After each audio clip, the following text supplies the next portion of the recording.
What's up, everybody? Welcome to this week's episode of the Reseller Greatness Podcast. We got my main man Ronnie in the building, familiar face. I think you were either number two or number three. I was just trying to figure this thing out, and I was scrambling, and I said, "Who's a good guy that I could get on here?" And boom, the first person that came to my mind was Ronnie, because Ronnie is a guy that I used to listen to when I was first starting out reselling. He already knows we discussed it in the first episode. If you didn't check that one out, check it out after this one. But you don't have to have watched that one to check this one. This isn't like a part two, a sequel. This is going to be totally different discussion. But Ronnie is a guy where when I was dead dog tired, I would turn him on, turn Chad on, turn Picker's Church, and just listen to you guys ramble on about reselling for 4 hours at a time, just to be engulfed in it, just to be immersed in it. And you guys got me through a lot of long night sessions of listing. And we were just talking a minute ago, great discussion that I don't want to leave in the hallway. I want that to be on record, on recording. We were just debating how much Ron hates best offer and how much I love best offer. So, Ron, give us the good news. How you doing? Who are you? Where you from? What do you sell? How long you been doing it? And then why do you hate best offer? All right, let's do this. Ronnie, most of you, if you don't know me, and I've been around for a while, make videos here and there. I mean, used to be a little bit more active, but it comes and goes. I've had a lot of go on over the last few years, but I got some stuff ready, some stuff in the stash. But I'm a men's clothing seller for the most part. I sell mostly men's, I don't know what you would call it, business, formal wear, suits, ties, that kind of stuff. Some shirts, and I'll get into golf stuff and stuff like that. Men's wear for the most part. Anything from shoes to anything, handkerchiefs, whatever I can find my little grubby hands on, I'll sell it. Doesn't matter. I've been a full-time reseller now for, I think it's been 11 years. Wow. Actually going to be 12 years in November, which is kind of freaking crazy to think that. And I was talking to my wife the other day about this because we were on the phone. We had like a lengthy phone conversation for like an hour. She's been a while, gone for a while, but she was like, I was just talking about different mistakes I've made in my own business, like where I've never pushed it really that hard. I get comfortable. And usually it's $100,000. Get comfortable in that price range, between 8 and 12,000 a year, a month Yeah. on eBay. And I get comfortable in that setting. Bills are paid. I get comfortable. I get an office or a warehouse, two different Got the things nice like that in the whip. Ronnie past. always stays with the nice whip. I actually got two whips now, which is bad because I got two. I got the Tiguan and I got a small little Nissan called Nissan Kick or Kicks. I forgot, but it's small. Both of them are, Tiguan is actually really nice and roomy, but it's a Volkswagen. Like Yeah. they start to incur issues as you get up there with the mileage. So the plan is to get rid of both of those eventually and get a Toyota, either a Land Cruiser or a 4Runner or a Sequoia. Probably I'm going to go with the 4Runner. I really don't need these massive vehicles. I've had Suburbans and You've always had the Expedition. massive vehicle though. You've always had the Yukon Denali XL or the Suburban. Yeah, because you think about it, because you use that vehicle to go out sourcing, and I'm always like, or we used to have a lot of family come from the Dominican Republic, and you're Yeah. dragging everybody around. But you start to think about it, it's just not worth the extra money. I'd rather get a Toyota, a Yeah. used Toyota too, not even get a new one. Like get a 2020, because I realize I'm spending way too much money on vehicles.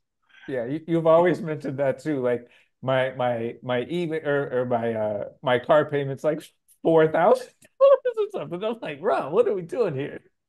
Never that. But I mean, when you start getting multiple vehicles and Yeah. stuff, it's like, I would love a Ford Raptor pickup truck or even a Ford Raptor Bronco. Oh, I'm not spending $100,000 in a car. Like I gotta put gas in the house first before I could try to splurge on something like that. And then so that's another thing. Like, last year, because we're in July, I was actually looking at the numbers I did last year.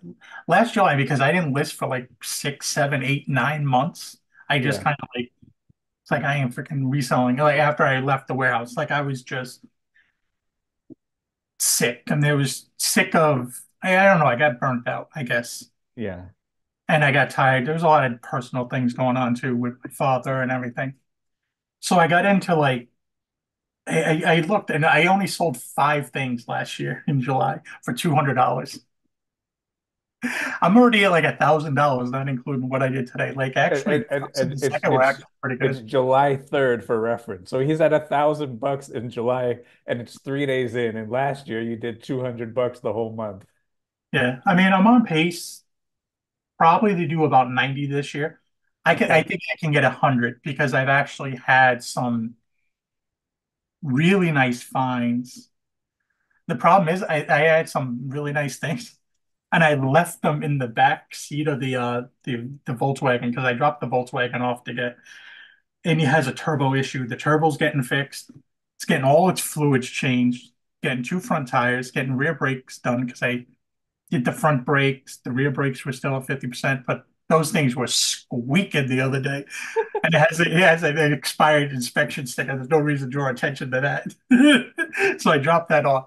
I've been procrastinating on like probably what's going to be like 3,500 or $4,000 of Yeah. service work. And the way you're gonna pay for it is that stuff that's in the back seat still. I'm probably going to drive down there and pick it up. But I found my first Vacuda material item. Oh, very good. It's a mix. It's not 100% Vacuda. I'm Uh-huh. saying Vacuda Mavatara. Vacuda. Hey, I always say I don't know how to say it. I just know how to sell it. That's the I think it's important pronounced. part. I think I'm pretty sure it's pronounced Vacuda, but I could be So wrong. the vacuda, vacuna, however you say it, is a specific type of animal that has like the highest of the highest material. A lot of Laurel piana and stuff is from that, right? Yeah, I went to a estate sale that had last year that had a Laurel Piana Vacuda jacket, and I Wow. was ready to spend. They wanted 3,500. That They were but that not thing budging off retail that was price. probably how much? 50. Yeah, $50,000. Yeah, I thought crazy. I could have got it. I think I could have literally easily doubled my money, but my wife was like, don't do it. Now I would buy it automatically. Now that she's not around to see what I spent, I would have dropped it in a heartbeat because I think you double your money on one item like that. Yeah, Oh, the fear is, I guess, holding that one item, like how long you're going to hold it for. yeah. But it's like that's better than buying a car. When I used to be flipping cars, I didn't have those kind of margins. You know what I mean? I flip a car and make $1,000 off for three or four. Or the cheaper cars is where you make your money. Buying for two, flipping it for four or something like that. Because as you got higher, like 10 or 15,000 dollar car, your margins got smaller and smaller. You only Sure. making 1,000 or 2,000. It wasn't really worth it. But I have that. I also have a newer tags Puma Ferrari jacket. And I looked up comps of these. I don't know why. They're selling between 400 and $1,000 right now. And I Is it just like a don't, F1 style? yeah, Okay. some limited edition thing. I didn't think it was worth that much, but it was like $10. So it was like automatically I'm thinking, oh, it's probably worth 50 to $100. And then all of a sudden I get it. It's blue. It has a shell emblem on it. Is it the anything to do with the ASAP Rocky collaboration? Because ASAP Rocky did a pair of Puma pants that have the Puma on the front. Those ones sell for like 250 bucks. Here, I'll pull that. Look, so ASAP Rocky, he did a collaboration with Puma for F1. Here he is pretending like he's driving. It might have something to do with this because this stuff goes crazy. Like, look, some of these jackets are 300 bucks. A face mask is 450 bucks. The shoes are 600. So there's something going on with the Puma F1 stuff that is going crazy. Yeah, I gotta, like I said, the prices were all over the place too. I know they had the Grand Prix, what, a month ago or maybe Yeah. a little bit longer ago. So maybe that had something to do with it too, Yeah. why prices. But I was like, okay, I'll take that. And then I have a Hmm. bunch of cashmere overcoats I got a list that are like Salvatore Ferragamo. I have another, what is it, Saks Fifth Avenue with Laurel Piana fabric. I'm just not in a rush to list overcoats at the moment, but I got a So, few. so for the vicuna, I had to look it up to see how to spell it, just so we can give the people at home a place to go and search. It's Vicuna. So if you want to search that, go on the eBay machine, just type in Vicuna, Vicuna. And let me ask you a question. So you got a Saks Fifth Avenue with Laurel Piana fabric. How do you list that? Do you list that as Saks Fifth Avenue and use your Laurel Piana as a keyword, or do you list it as Laurel Piana and use Saks Fifth Avenue as a keyword? I kind of go with the brand first and then Laurel Piana For second. Saks? Yeah, because technically it's just Laurel Piana fabric. They make they sell their fabric. They're one of the bigger fabric. I mean, same thing with you'll see Xenia sometimes. Xenia probably has the most fabric in the world, and I know I can't. I'm not going to say the first part of that one. We'll just go with Xenia. And Megalodilzos, like that. I don't know how to say it. All we got to know is how to sell it. That's it. Amelahildo, Yeah. whatever you want to pronounce it. But they have fabric. You'll see it with Joseph A. Bank, Brooks Brothers, a lot of Saks Fifth Avenue stuff. Sometimes Neiman Markets, I think. So, their fabric is, but it's just fabric. It's not the brand. A lot of people get that confused because they see Xenia, and they'll mark it as Xenia, but technically it's not. And I think sometimes the buyers are confused when they buy some of this stuff because, it's no different than uh, a lot of Polo Ralph Lauren stuff is made by Corneliani. And there's a increased value over like their suits and sport coats we're talking about. And sometimes you can Yeah. find pants. And you could tell by it has the Corneliani uh tag on the inside. Like their measurements, I mean the size tag and that it'll say like the fabric content. So that's how you tell those. And they're made in Italy, all of them too. And they I, carry a little bit of a premium. I saw a purple label blazer with that name on the inside. So what does Ralph do? They license it out to for them to make it, or they contract it out for them to make it, or is Ralph using it with their material? I think they contact them to make the suits for them. Because I Gotcha. know some purple label stuff is made by Saint Anthony's, I believe. I mean, it's not at the hugest like fashion house, but a lot of that stuff actually purple label just listed one. Very nice. Oh, and it's brand new. Look at this guy. Yeah, homie.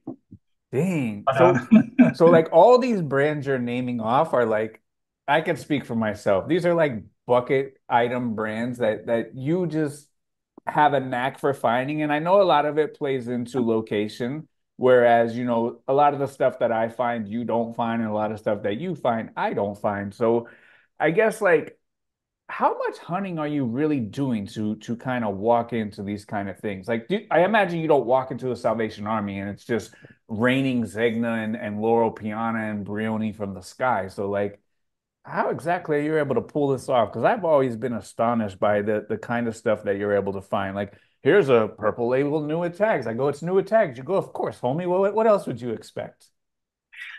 so for me, I basically go to two stores every day, 6 days a week, sometimes seven, but I try to go 5, 6, 7 times a week to two different stores. Salvation Army is only Okay. open six So days, are and then you going to the same two stores every day, or you go yeah, to two stores every no, no, day? no, the same two stores in my town Really? They're that high volume?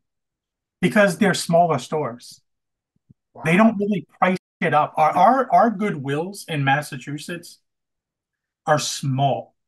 Other than one huge store in Boston, most of them are small footprint stores, like 2,000 square feet max. Hmm. So they get so much inventory, they have to run through that inventory. There's no pricing stuff up. Yeah, they may have a little section, and that's it. Like I never come across Lululemon. Sure.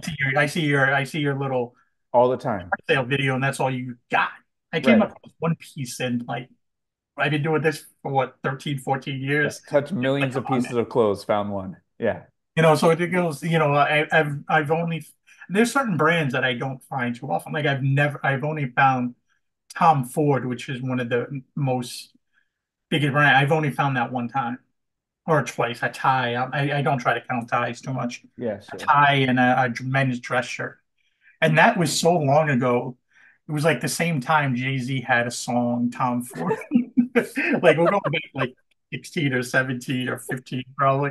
Like it's Right. been forever. Like, and people will send me like, yo, check out what I found. Like five Tom Ford blazers with the pants, the suits. I'm like, F man, come on, I want those. But then I find other things that other people just don't find as often. Yeah. And it also helps. I know a lot of the employees in these stores. I know the managers, some of them. So it also helps too. I come in, stuff automatically comes rolling out of the back a lot of times. Like, hey, you want to check these racks first? There's the employees change over so much that Yeah. I'll become friendly with an employee for a while. They'll text me when certain things used to come in, but our goodwill must run through employees like every 3 months, turn around. Like they Yeah. just don't. In my experience, they turn over so fast or they get changed to a different store in the district like every month. So like for me, like it's never been like a thing where I could be like, oh, let me try to befriend a manager or an employee because like you get to know them for 3 weeks and then they're, oh, that person's in the store in Sunrise now. And then you pop into your Sunrise route and you see the same guy. So like you said, it must be like kind of like a stopgap in employment or like a stepping stone, or they must just be throwing these people around to all different kinds of stores, all different kinds of districts. But as for like the suits and the sports coats, which I'll be honest, I'm not the greatest at those. I kind of shy away from them. To me, they take much more time to process. Like I'm not exactly set up for them, but you sell them all the time. So I guess why did you go down that avenue? Is it just because you have that in your area where I have Lululemon and Tommy Bahama, so that's the avenue that I went? Because it seems much more difficult than photographing a t-shirt. It's definitely, I think, harder because there's more measurements that go into this. You really have to figure out if it's been tailored or not from the original Yeah. size. It's kind of Yeah. like we all run across these jeans that just they're tagged one thing, or pants in general that are tagged one thing, and they just Right. don't match up. So pants are easy. You measure, it has a new measurement. You put in the description, hey, tagged is wrong or tagged, it's marked this, but it's technically this is the listing. With suits and sport coats, there's a little bit more that go into the sizing, and they're tailored to a specific person most of the time. A lot, and when you get into the higher end suits, yeah, there's off the rack stuff that we know about, but some of that stuff is tailored when you get to the Isaiahs and the Brioni and the Keatons, and we're probably butchering half these names. Keton, I don't know what. I don't know who pronounces these damn things, but the only thing I know, it makes money. That's all I care about. That's I it. don't need to pronounce it. I need to sell it. That's all that That's matters. it. That's it. Because when you see the listing, it's not speaking to you. It's just right there, read right, black and white. So it just comes down to, well, I don't know. When I went into thrift stores, it was just something that I wanted to know about. When I used to make videos, God, back in the day, and when I used to be very good at video, I used to talk about this a lot. Like I went into depth trying to figure out about this, watching different YouTube videos to understand different styles, different, Italy suits are different than Brooks Brothers, or Oxford, which is American uh, suit makers. Because American ones are more boxier. They're more almost like baggier, I would say. As Italians are a little bit more slimmer fit, has that athletic cuts and stuff like that. When you get into like the Hugo Bosses or Armani or those other brands that we just talked about, Brioni and so on, etc. And then you have Suit Supply, which kind of copied the Italian makers, but they're American made. So, but they're like a cheaper version of those, but they have good resale value. People Hmm. really like their clothing. I thought it was going to be a brand that actually died off because 10 years ago when you found it, it was selling pretty good. A lot of brands just die off because of the Yeah, supply and demand. right, New brand pops up, there's not a lot out there.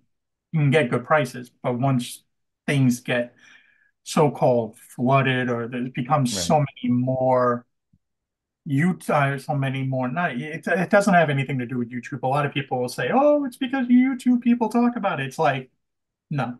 When the number of sold outweigh how many are listed, right. and that's another thing too. The sales rate thing, everybody got me bent on that. Like, there's no way a sales rate ever gets over 100%. Sure. It's difficult. Yeah, because It if drives there's me no. 80 active and 120, like it's not That would be that, 150%. the way I do sales through rate is I take the number of currently listed and the sold listed, put them together, and then subtract the sold listings. So let's say there's 100 sold, Yeah, that's what Terapeak does. 300, you get that number of 75%. Right. To me, that's extra. So when people start talking, this has a 600% sell-through rate, I literally want to jump through the computer screen and choke somebody. We talk about that sometimes because like I think it's much easier for people to understand that than to do the add them together, divide by subtract 100. I think people get lost in the sauce like that. Whereas if you could say, look, there's 100 available, 600 have sold, whatever, 600% or something like that. Because Terapeak, it judges it differently where it is it shows the active, the sold, and it combines them, and then you have to back out and do the math. So I think that do it one way or the other. You can't do both. It doesn't, I mean, at the end of the day, it doesn't really matter. Yeah, If you see the sales outweigh what's currently listed, you got a good item, basically. sure. And you And know you when you got to have a break it really down. good item, when you look up the actives and you see a high price, high price, high price, high price, you go, okay, I'm gonna rock and roll with this one. You don't even have to go to solds. That's what I like. I mean, there's rarely anything I look up these days when I'm in a Yeah, store. I mean, you're probably at that point too, where yeah. you just buy, like, or unless it's something kind of expensive, I'll kind of maybe do, if I'm unfamiliar with it, I'll do a little more research because I don't want to. But the thing about going into a store is speed. Speed. And you, Yep. you talk about that all the time. We're cut from the same cloth, and that, your object is to cover as much ground as possible.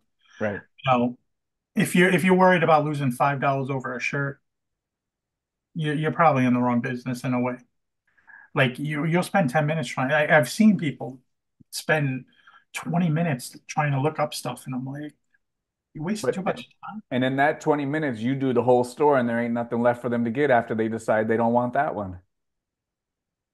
I mean, it's some people, I understand, like, money is money. Like, they want to be cautious, but you know, then there's just it's just a way to go about it. But we So all have bad buys too. Trust me. yeah, There's for things I sure. buy. And we've all been at that level where, we're standing over there and looking up a couple things, but the more opportunities you can give yourself, the more experience you can have touching stuff, going through the racks.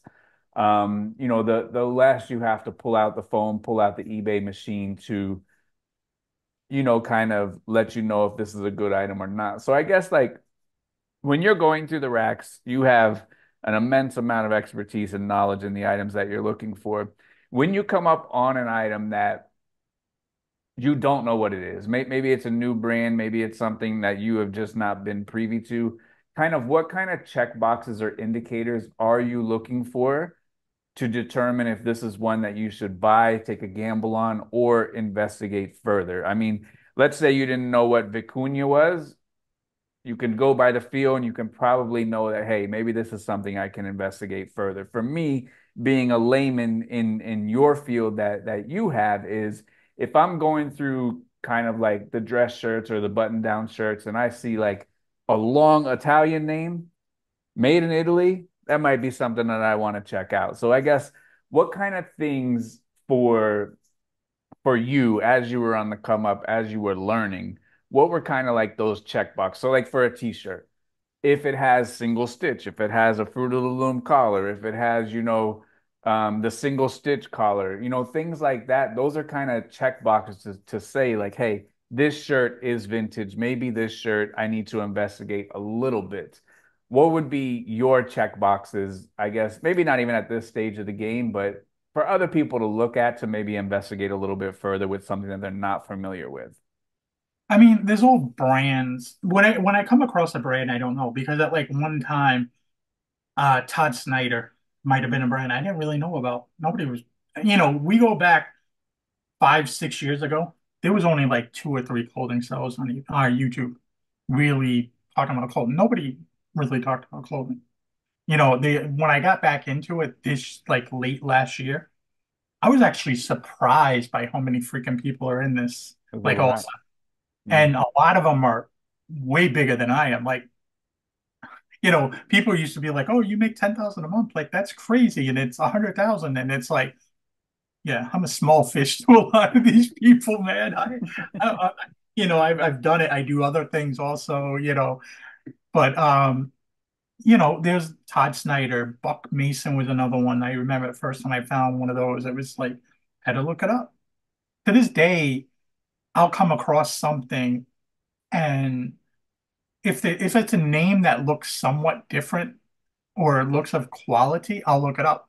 Like there's a lot of new golf brands over the last few I, years that I I was have talking about that the other day. Yeah.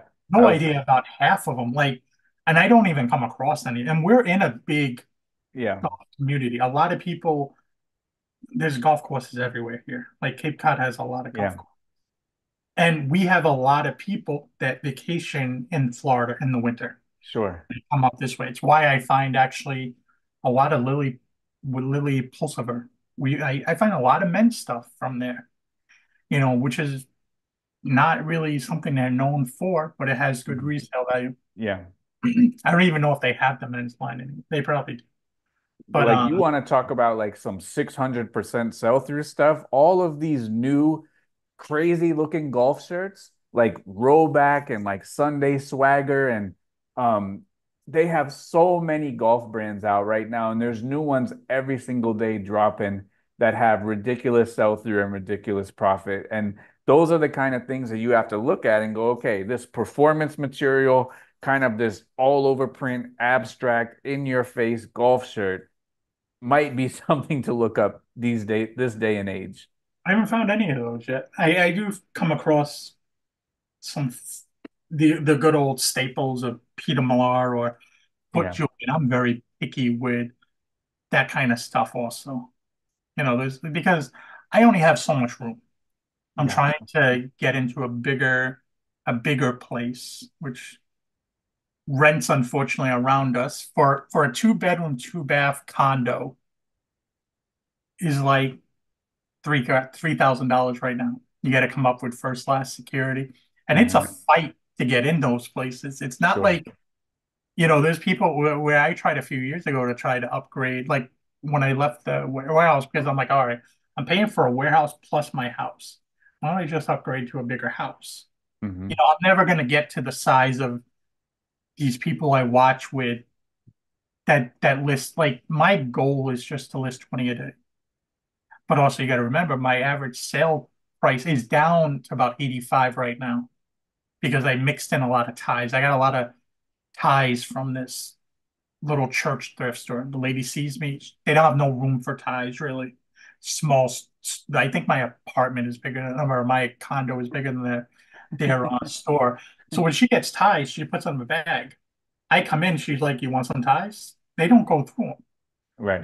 'Cause at first I thought maybe they did. So I paid like $50 for literally a trash bag, literally like 400 ties. Here's a Hermes, here's a bunch of Salvatore Ferragamo. So I was like, trusted her. Sometimes it's duds. But then I used to turn around and sell the ties that I didn't use for $1 a piece to a lady that does crafts. So I made money on that end too. But to the point now where she says, hey, dude, I can't use any more ties. Oh my Give goodness. me too many ties. Because she does like stuff she sells on Etsy and stuff like that. Local lady that I've run into over the years. So now I just redonate. And sometimes I go through the ties and I'll be like, I I think I've donated all seen these these ties. before. It's fine. Or I'll pick one. I did this once too. I picked up one that had a floor already. Hmm. Oh, and the floor was there. I'm like, look at that. I'm like, put it again. No, when I just put in the trash, I was like, I don't want to see you again. Because I will So, buy. like, aside from the ties, you've always had a pretty hefty average sale price. Last time we spoke, it was $100 ASP. So if you could list 20 items a day with $100 ASP, you're putting up 2,000 bucks into your store on a daily basis, which can, build you a fantastic business. And you don't need a huge store. You don't need a super high listing goal. You just need to, be consistent at what you're doing and just go out there every single day, find the best items that you can, go home, process them, list them, and then maybe live a beautiful life. Um, so like for the suits and sports coats, like that's not my strongest subject. I think my two weakest subjects are like military clothing, which I just haven't taken the time to dive in. And I think like it's never ending with that stuff because then you get into different countries and different time frames. And I know good stuff and like if it's obscure, I think I'm good enough to tell this needs more investigating. And like suits and sport coats, I've always skipped that part at the thrift. So I guess first of all, this question comes up very often. What is the difference between a suit and a sport coat? Do you know? All right, we're gonna break this down. I'll try to do it. Basically, you have like three main jackets. You have a suit jacket, which is usually part of a suit. A two-piece suit has pants. That's the other piece. So it's a matching, usually solid in color or pinstripe.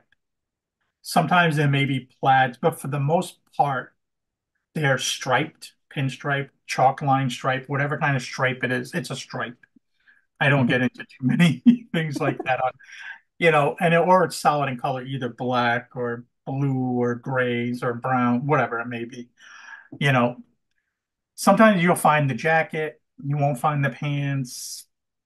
Always see if they separated them. So if you find a really nice jacket, go through the pants, see if you can match it up. You could find the other twin. I don't, it depends on the brand and stuff like that. If I find a lot of those pieces, sometimes I just don't pick them up because their suits are already a hard seller, or that category is a hard sell. Takes time. Then you find what I would consider often, suit jacket because it's no longer with its pants. It just increases the chances of harder to sell, and you keep it forever, especially pinstripe. Solid color, you may be able to get away with it. It's a blue jacket. You could wear it probably with kino or chinos or whatever, you could get away with Sure. it. Black, you can get another pair of black pants and somewhat probably line it up that it looks fine, but it's harder with pinstripes because So what about an pinstripes, orphaned pair of pants? That's a no-go? same thing, depends on the Yeah. brand. Like if I come across a Brioni or a Keaton, I'll probably pick it up. But if I come across some of these lesser brands, I'm probably just gonna put it to the side and walk away. Then you have a sport coat, which is usually a little bit bigger. Like the pit to pit is usually about 4 inches, 3 to 4 inches larger than the size. So it's a 42. It's probably going to measure out between a 45 and a 46 pit to pit. So it's a little bit more roomier, which they call it a sport coat because they originally wore these for sports like hunting and like that. They're usually, this is where you get into different fabrics, the tweeds or cashmere or linen. I mean, you could have a suit, a suit that's also those materials, but most of the time, a sport coat is made of those, and it's more check patterns or plaids or that kind of thing. Now, you could run across what is a yachting. jacket or blazer, which is like it'll be like white or blue, bigger, chunkier stripes. And it's more of a yachting. You don't really come across those too much. I've only come across a few over 15 years. Like you just don't come across. So there's really no reason. And you have your formal tuxedo, which is a tuxedo jacket for the most part. It usually has that shinier, what is it? The lapel. Rust grain pattern on it's that shiny Right. lapel, Right. so you can tell the difference. Those I'll sell either or because once again, people will try to match up just a black pair of pants with those. And then you have a blazer. Most people consider anything a men's jacket in that suit jacket, whatever it may be, a blazer. Most brands even consider these blazers just by definition, but really they're not. A blazer usually has special buttons. Gold buttons are usually the most common. To me, a blazer looks like a uniform. So what you're going to see your bus driver, it looks like a bus driver outfit or the firefighter outfit that has buttons on them, gold buttons, metal buttons. Maybe they're leather wrap buttons or mother of pearl, but usually has some type of distinguished buttons. And, those are made more for your kind of outings. You'll see them at weddings sometimes. People will just wear those with khakis and stuff like that, and then you have your seersucker, cotton seersucker, or it could be a cotton polyester mix, which are usually blue and white striped jackets, and they have that textured cotton, and you rub across it. It almost feels like a corduroy, Hmm. and those I'll sell either or. I find it with the pants, it's good. If I find it without, and I'll almost sell any brand seersucker for the most part. Like I'll go down to cheaper brands like a Oscar de la Renta, or is it Oscar de la Renta? Yeah. Or like a Joseph A. Bank because people want them, people need them. Yeah. And, I don't think they care the brand because they It's all all the look the same. same. Yeah. You'll find them in different colors, but for the most part, it's that blue and white. White I and found blue. red and white. I found green and white. Gray and white's another one that I think Joseph A. Bank does a lot of gray and whites also, or it's like a beige, or maybe it's a taupe. You get into that nasty color. And you got That to color pull out your people color wheel people when someone goes, is this mother of pearl or is this off-white or cream? And you got to pull out your DuPont paint color wheel to let them know which one it is. You remember when eBay used to actually have that category for shade? Yeah. Remember that? Now they don't. It's too much of a mess. I Um, mean, for certain things, I would put a shade, a color, like if it's a purple and I see it's like a lavender, I'll put it. But for the most part, I stay clear away from freaking so shades do I. just So do because I. it's so, Subjective.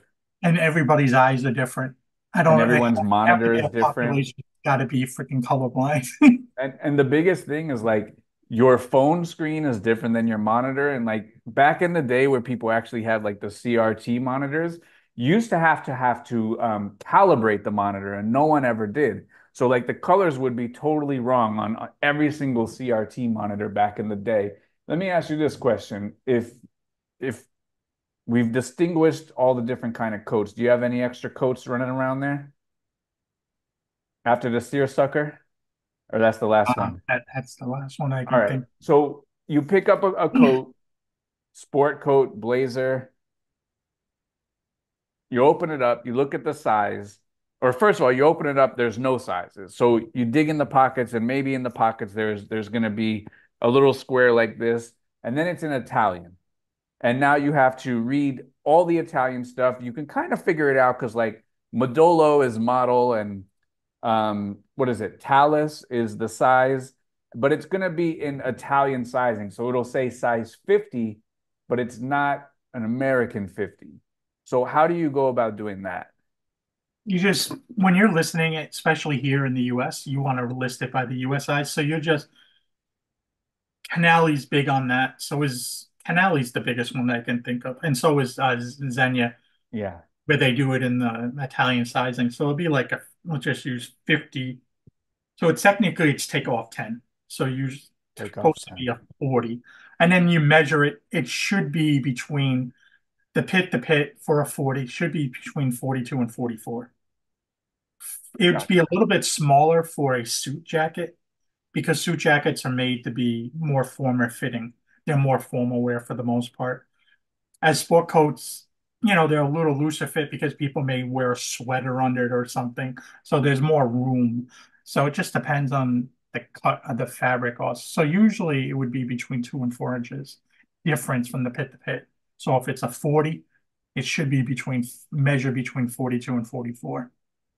Gotcha. So if it says 52, subtract 10, and then from there, for the people that are learning or can't rattle it off like you by heart, would you go to the Zegna website and see the size chart to confirm? Or how would you figure out 40 to 44 is where it needs to be to line up with that particular size? Would you go onto eBay and look at another listing and cross your fingers that they did it right? Go on the website and find the size chart? How do you figure out, or how do you learn to be able to commit these measurements to memory that you're on the right track and this one does fit true to size and it hasn't been altered? Just when you measure it. When you measure it, because even if it doesn't have a measure, and doesn't, let's say it doesn't have a size, someone cut out the tag or just doesn't have the tag sometimes. Yeah, And I just measure it, and if I measure 44 inches across pit to pit, I'm going to say it's a 40. And there's gotcha. other little things in there. I actually have a really good video about how to measure suits. I'm going to list it probably in the next few weeks. And also I have a video getting a little bit more in depth about suits and sport coats, like the difference, and Nice. have some examples that I currently have. It kind of just sometimes people understand better with Absolutely. eyes and see pictures and be like, oh, okay, I got that. Yeah. So but for the most part, you just measure it. It's no different. Like you measure up these pants and they don't measure up properly. You just gotta go off of the new measurement. You can't go off the tag thing. You just So, measure it, figure it out. so all right, you get it home, you measure it, and it's I guess somewhat universal where a 40 to a 44 is going to equal a certain size. But the alterations are a huge thing. So are you able to eyeball an alteration? Did you used to have to bust out a measuring tape at the thrift store? How do you know it's been altered before you buy it and don't get yourself into a mess or in a jam? And I guess what alterations do you stay away from that really have a difficult time selling? Probably the biggest one is the sleeve length. Sometimes people will, for the most part, take in sleeves so they become shorter. And a lot of times you could tell because you look at this, they're just not done nice enough. Finished? Sloppy. Okay. And sometimes the buttonhole, you're supposed to remove the buttonhole. Sometimes I've seen it before where they just kind of leave the buttonholes, And slip it in, and then put the buttons just back over it. They don't even line up properly.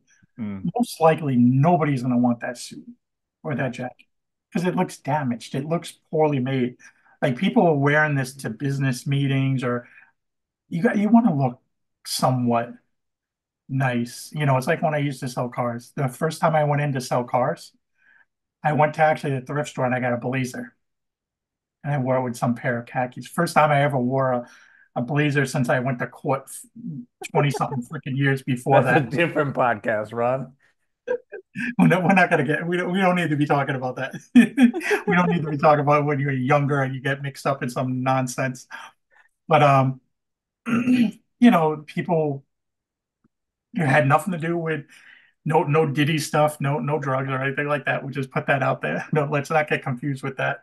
It was just I'll say I was unlicensed firearm possession and some other things. So, but anyway, getting long story short, I wore that and I didn't know at the time that the blazer I found was a Brioni Okay. because it had these B buttons on them, like these enamel B buttons, and the guy is like, "Oh, that's a nice jacket. What is that?" He's like going inside, and he sees the name, and he's like, Hell, you wearing a $5,000 blazer? I don't think they're 5,000, but I was just like, Yeah. Okay, big shot. that's kind of when I started to realize there was money in clothing. I was Mm. like, oh, it took me a little while still to get into it because I used to buy and sell shoes a lot, sneakers. That was my thing from like '05 to like, no, before '05, because I got rid of them all in 2008 and 9 when I was moving to the Dominican Republic. I don't need 120 pairs of shoes. Like people would be like, "Oh, you're a sneakerhead." I'm like, I didn't know what that term was, and I don't think I was a sneakerhead. I just had to have shoes that matched up with my outfit. Right, exactly. Like if I wore a Wu-Tang shirt, I Yeah, wanted something to match it. So I'd have black and yellow Air Forces. sure. Air Yeah. Forces were the big shoe back then. I had Air Forces in all different kind of colors. I had a lot of Jordans, but I only like certain Jordans. I don't like the ones which I know will upset a lot of people. I only like the twos, threes, fours, the sixes, and maybe the sevens. Anything after that, I think they get ugly and really ugly. Oh yeah. Like Once in they the get into like 20s, the the 20s teens, are they got crazy. really, even the late teens are ugly. Yeah, Like the the late teen ones that ones are came, crazy. the ones that came with the box, that chrome box. Yeah. The one with like the removable shroud on the top, like It it was like, was downhill after that. what's up with this? So, all right. So I guess it's it's it's no secret you're from Boston. I mean, I'm actually home from of, New York. I was born and raised in New York. I was like 18 years old. well, the New York accent is long gone, my friend. The Uh, Boston is there. it comes out every once in a while. It depends on the words that are said. Like So, when I was in the hospital, there's some nurses that couldn't figure out. They're like, how do you have a mix of New York and Boston? And I'm like, well, I was raised here for the first part of the thing. There was one nurse that it was like oh God, she was a pain in the. She found me on Facebook, found me on ooh, Instagram. ooh, She's way too young. She's like 28. It's like, no, no, no, no. And I don't mess with nurses, man. I've been down that road before. They're a different breed because I think their line of work. yeah, you, That's you that's a got that's a very that's a you see hard job. some stuff, that's for sure. And then it makes you thankful that we could just take some pictures of some clothes and collect a paycheck that way. Because I got the utmost respect for nurses and people like that because they see some stuff, man, and they go through some stuff. So I guess all right, Boston guy finding good Boston stuff. Do you find a lot of vineyard vines? Yeah, I think that's a New England brand, Yeah, I I would bet say, you pass on it though. That's one of my staples, Ron, and you probably pass on it left and right. because that's like one of the brands our thrift stores will put $10 on a shirt, Oh, really? and they get $10 for it. That's funny. But because people want it here.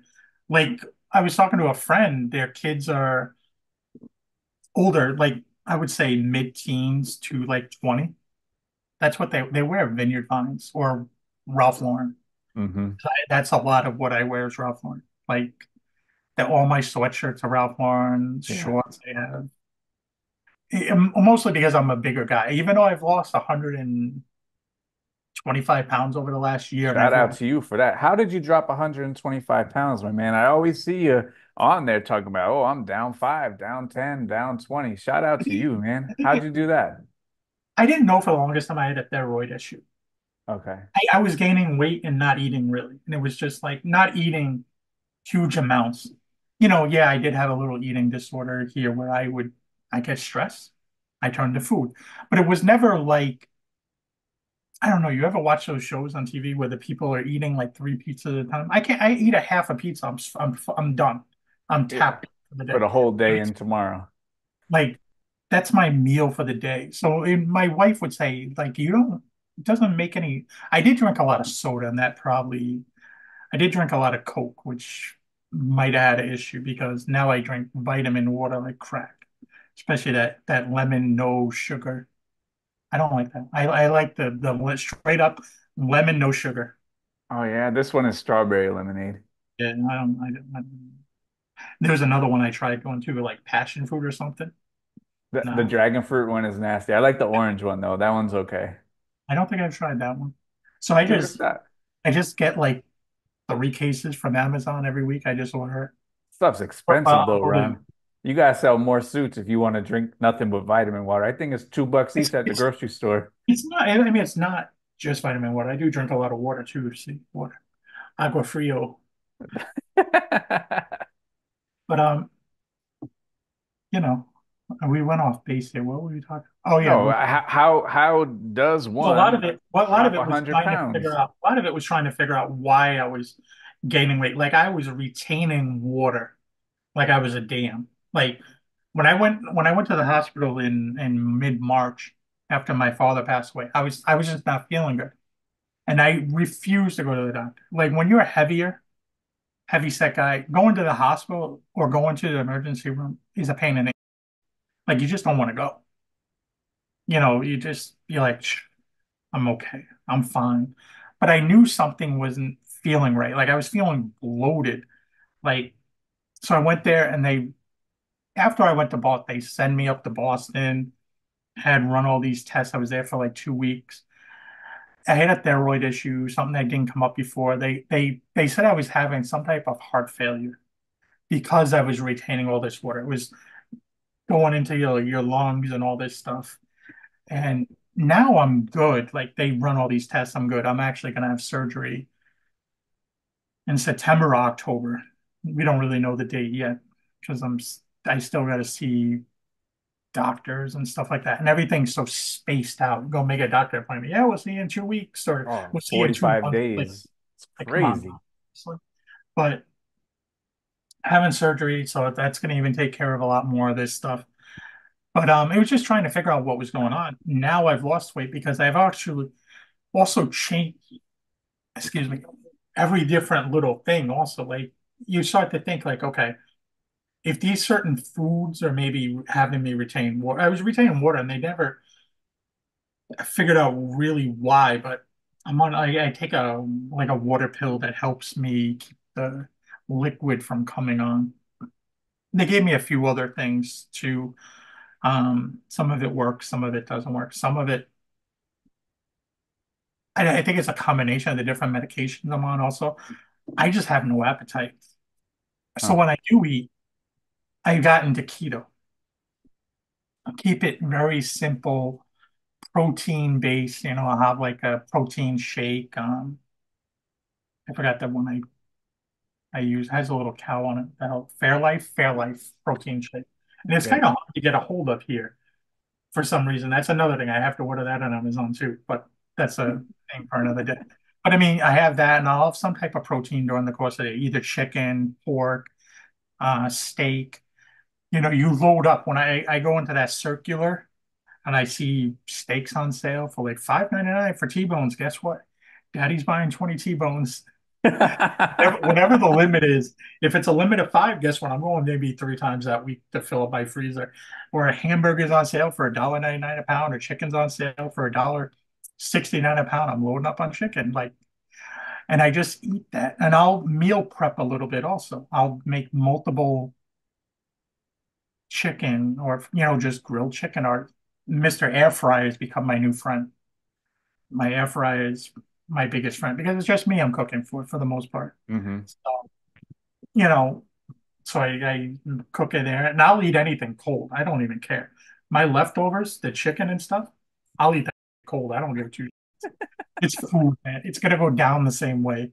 It's all gonna True. go the same. But anyway, between keto and fasting is the other thing I've recently gotten into. Fasting is basically eating only during a certain period of time. Like I fast for 6 hours. I mean, I fast for 18 hours and only eat during a 6 hour period. And usually that 6 hour period like is a shake and some protein for the most part. Every once in a while I may go off the beaten path. I may, and if I'm out thrifting and I don't have time, there's certain things you could eat at certain places. Like Chipotle, I'll go to Chipotle, I'll just get beans, the chicken, or sometimes chicken and pork, and the cheese. That's it. Maybe some peppers and onions, or salsa or something like that. Pico de gallo, whatever they call it. Freaking want to get all fancy with the names. And that's it. I stay away from the rice. I don't get the rice. Or you go to Wendy's and get a double burger just hatch for patties and cheese and eat it that way. They'll put in a little plastic thing and have it. Or the chili's not bad too. I've learned to eat. I'm not the biggest fan because it gives me acid reflux. Like I'll be in the middle Mhm. of the nails and I feel like I'm gonna throw up because it starts coming up. I'm like, whoa, what's this? This all of a sudden really bad acid. Or Chick-fil-A, they have the grilled nuggets, dip some some barbecue sauce in there, shake it up, go to town on those. I mean, Oh, they I could never be thought like, about that. Shake it up with the sauce inside. That's a professional tip right there. I never thought about that before. they put them in that little box. And Ah, and buffalo sauce is it's not really there's no carbohydrates in it and it's kind of less calories if you're really watching, it's better than whatever other sauces, mayo-based sauces or stuff like that. I think it's good to consider, think about, and talk about because like a lot of reselling is like sedentary. Like you just sit in front of your computer all day, and the biggest workout you get is just your fingers typing on the keyboard. And I think we all have to be conscious of you know, eating right and I'm not the best eater by far, but as I get older, like I definitely am starting to think about it more and move more, get active more. I have a walking treadmill where I do my work on a standing desk. And because, like, for the most part, we just sit on our butt for the majority of the day. And if we're just, I'm guilty of this. I got, a bag of chips next to me. I can put a whole bag down and my listings go down at the same time. And do a listing, get a Cheeto, do a listing, get a Cheeto. Get a And chip. like, it's like your little reward for dropping a listing off is, oh, let me have, a Reese's or something. And we got to figure out ways how to keep moving as we, get the listings moving and get the store moving. So, but all in all, you feeling better since when you went to the doctor about a year ago or so, 6 months ago? Yeah, I mean, I feel a lot better. I mean, and also losing the weight, like because I was bloated, especially in my legs. My legs were swollen to like no, I mean, it was ridiculous. Like sometimes just trying to get in and out of, I mean, I'm being honest as hell. I mean, somebody can shit on me all they want. I don't give, but like getting in a vehicle, if it was a smaller vehicle, oh man, now I'm in a Nissan Kick, and I have a Volkswagen Tiguan. Like they're not the biggest vehicles. And I'm fine in those. But before, I was dreading my wife's. She had a Chevy Equinox. I hated that damn thing. Also, didn't that damn thing you got on the highway. It was like driving a go-kart. I felt like you put the foot down the gas. It was like, come on, car, let's go. Those four cylinders are terrible. I mean, maybe they've changed them since when she had hers, but man, that thing was trash. I was so happy when we got rid of that thing. But that's good though. It sounds like that the health is on the up and up, the reselling is on the up and up. You knocked out a thousand bucks in the first 3 days of July. So what is the goal for the year? You're gonna try to what'd you say? You're on pace for 90. You're gonna try to hit 100,000. Shoot, if you just find a couple more vicuñas out there, you'll blow 100,000 out of the water, my man. I think a hundred is actually realistic. That's what I set the goal for because I've been there before. I Yeah. know what it takes to get to 100. Yeah. Kind of, I think the best I've ever done was 120, but also that year I did like 130 on Amazon when I had the warehouse. Like those days where I incorporated both. And I have an Amazon thing possibly coming up down the road with my wife's cousin. We're gonna step into some private labeling, possibly. So we'll see how that goes. But that's not a bad idea. We gotta talk through it a little bit more. But Of I'll course. talk Yeah. about that maybe. Yeah. It's harder with Amazon to talk about because it just takes one person to take your whole freaking business That's away. it. You can't One like person and one penny. That's like you it. just can't. It's harder to talk about. It's impossible because when we used to run around to Walmart's. That's when Walmart used to be open 24 hours. I used to love going to Walmart in the middle of the night and nobody's really around. You're just scanning away. Yeah. Let's go on a sourcing trip and hit 20 Walmarts in 3 days or whatever. And it was just weird, the different stuff you'd find on clearance all the time.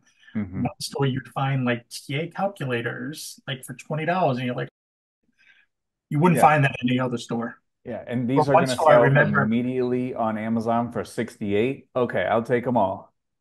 I remember one store, some of the bigger buys we bought was like 30 of these Craftsman cordless chainsaws. And we bought a bunch of them. They were like $50, but they were selling for like 180 on Amazon. Wow. And dude, I sat on those things for like 3 months, didn't sell one. I was like, soon as hurricane season hit Florida, I think in 2 days, all 20 or 30 of them sold. Man. And I had a thing with flea and tick medicine for dogs. Was it I remember Frontline? that. I remember your videos on that. I spent, I don't know, what it was $2,000 or $3,000 on that stuff. I remember. And then I got hit with started selling them like crazy. Also, you get hit with that hazmat Yep. thing. And then luckily at the time, Deb Pinson Pesos walked me through how to clear that up. And it was weird because like in a day I got cleared up. The whole listing, like there was 10 people on that listing. Everybody disappeared. And for like a month, I was the only person that was able to Hey, sell it. And I think clean it up. they all had an issue trying to figure it out. But I was able to get out of that. The problem, I think, if I remember right, they were for big dogs still, which was there's not as many big dogs as small dogs. No, They like were they Saint were type Bernard and up. they were like the 80 to 100 pound range or something like that. But they all of a sudden started selling. As soon as I was the only person with that listing, they were flying. I was happy. Yeah, Amazon is a beast, man. If you could just like I don't get stressed out over much, but like Amazon is just stressful. Like you got to worry about someone beating you by a penny. You got to worry about them pulling the rug on you. You got to worry about them jumping on the listing and competing with you. That Man, was it was like a just scam.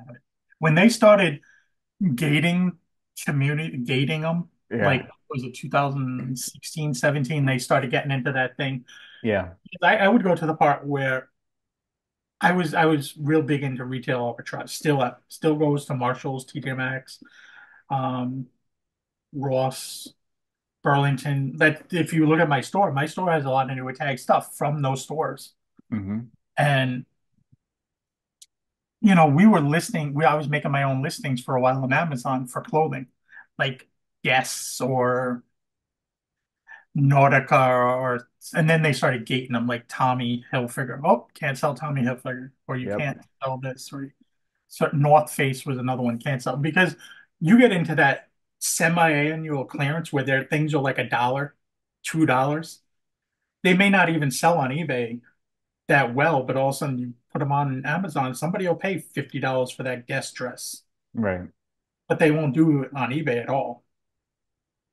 And It's we had a bunch of kid jerseys that I sold.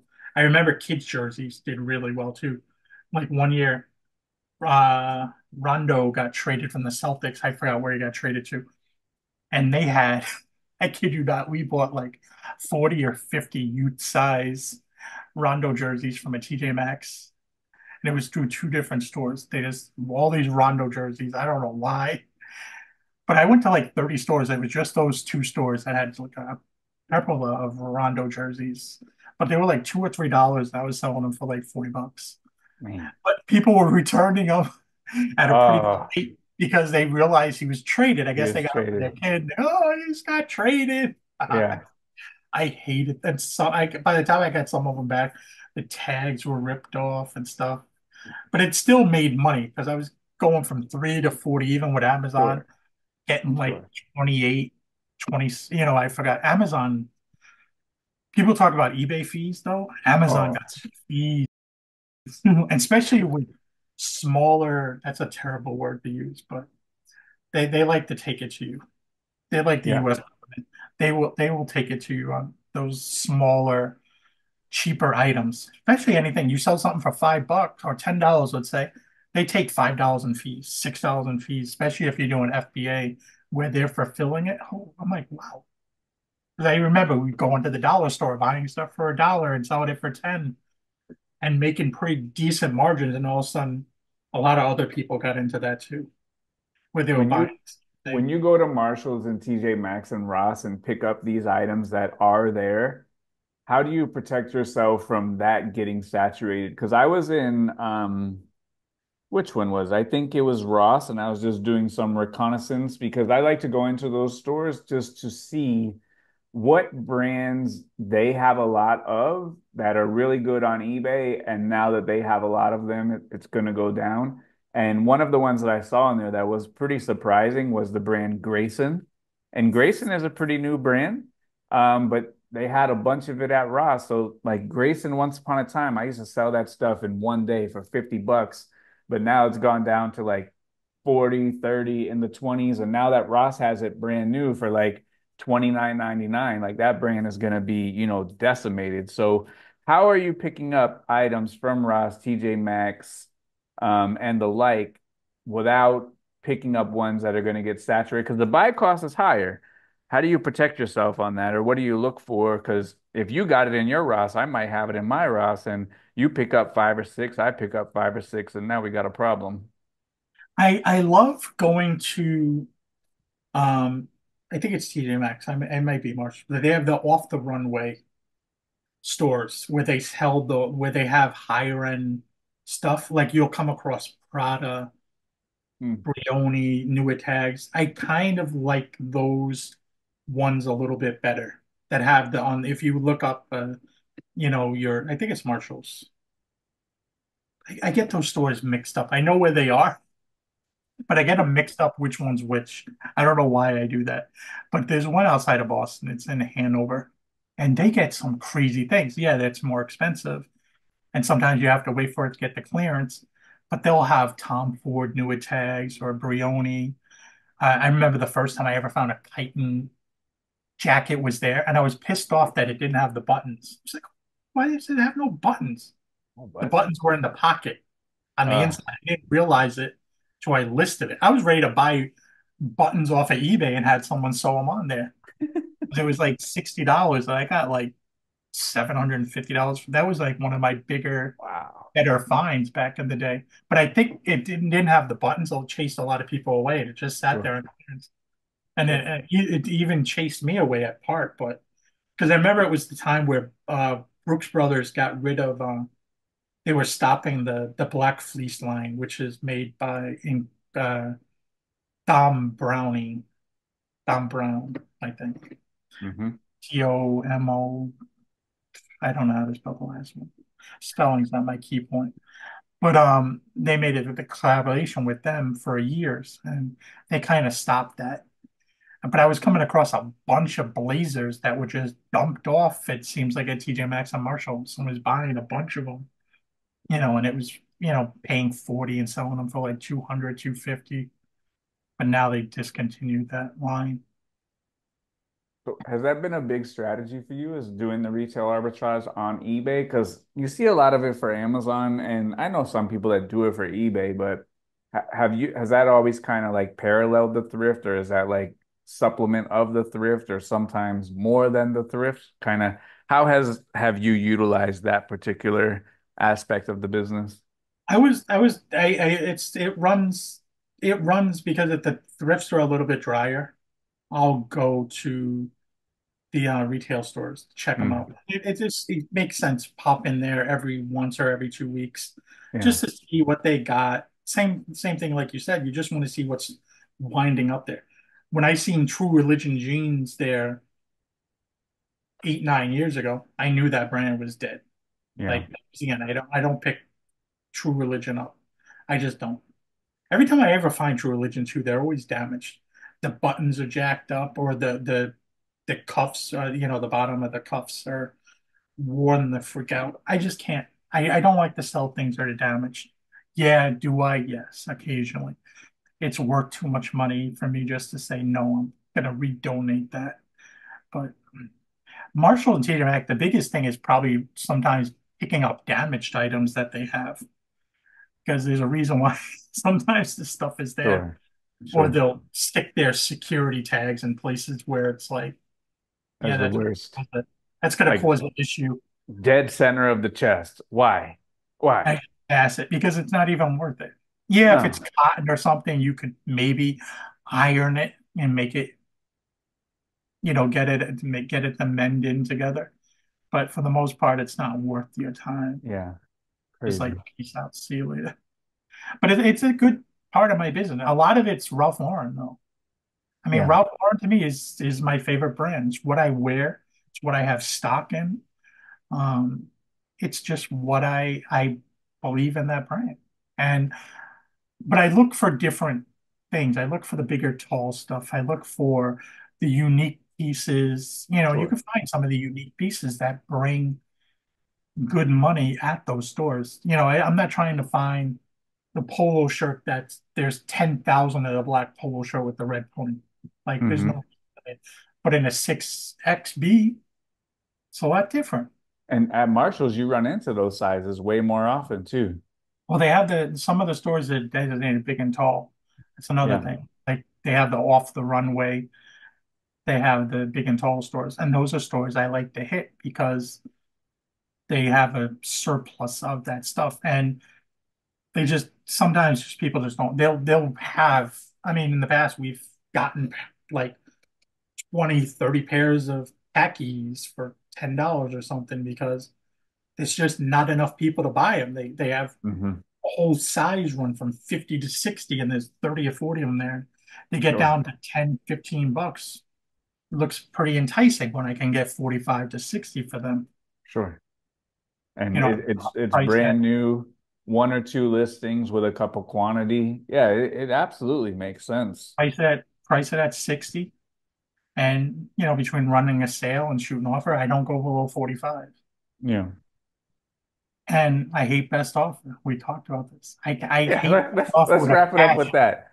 Ron, why? And I don't like to leave the best conversation in the hallway. So once we got into this, I said, that's it. Let's stop. Let's just start recording. Ron, why do you hate best offer? I just, for me, it's never done. I've never done well with best offer. Every time I'll switch off my store, I'll be like, well, this person does best offer. This person does. Maybe I should try best offer. Okay. Nope. My sales just die off they die. They go to die. Like they just 50% down in a month. And I give it time. Like it's not like I give it like a week or 2 weeks. I'll go a month or two and be like, nope, not working for me. End them all, relist them all because I don't even want people to know. Like that had a best offer on it. I just changed the whole damn listing and put them back up and be like, okay, we're back in business. So it's I just not hate getting the offers because I think most people just shoot you a low. I think it depends on what you're selling. Like I have confidence in what I'm selling to get the price what I'm getting. I'm giving you measurements. I'm giving you position. I'm giving you everything you need and being knowledgeable about my items, like especially suits and sport coats.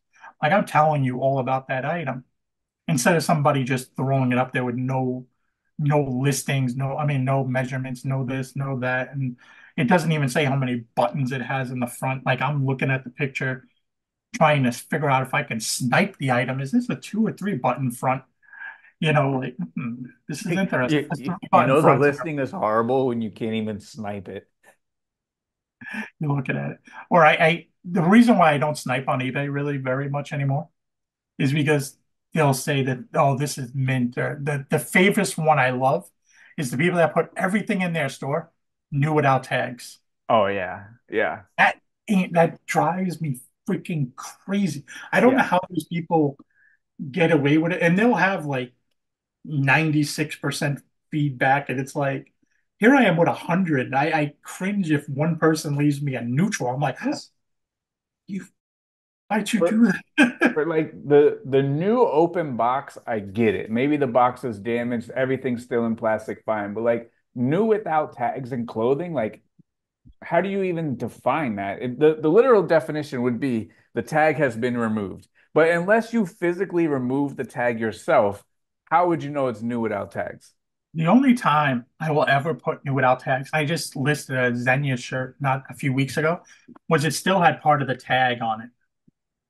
It Right. had like the part where it says like what kind of fit it is. Nobody's wearing that with that shirt. You could tell. I looked to Sure. make sure there was like no dry clean tags on the inside or anything like that. Sometimes they put those little stickers Hmm. on the inside of the shirt or on the tag.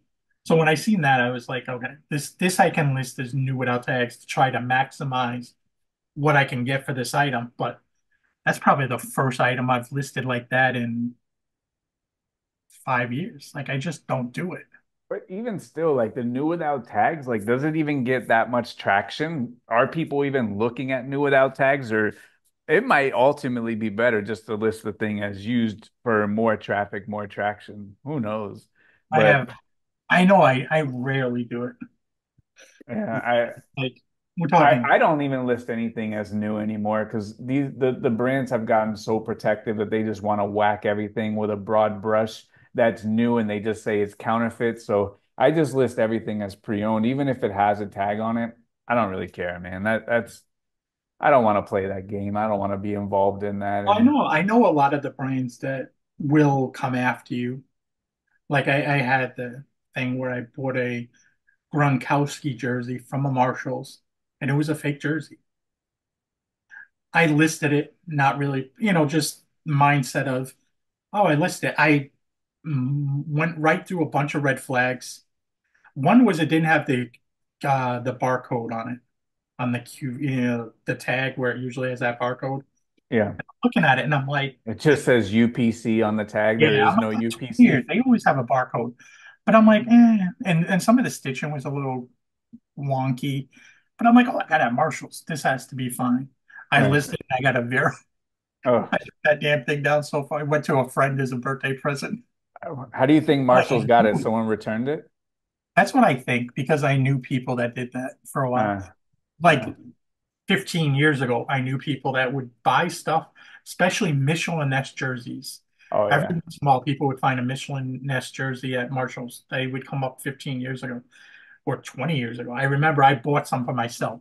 Like I had yeah. this stupid San Diego Clippers World Be Free one. It was And just it came all it the way down past your knees.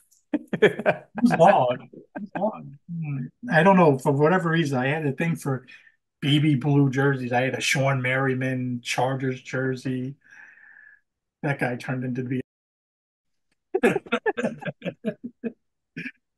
but it's just one of those things. But I hate best offer with a freaking passion. I just hate dealing with people back and forth on something.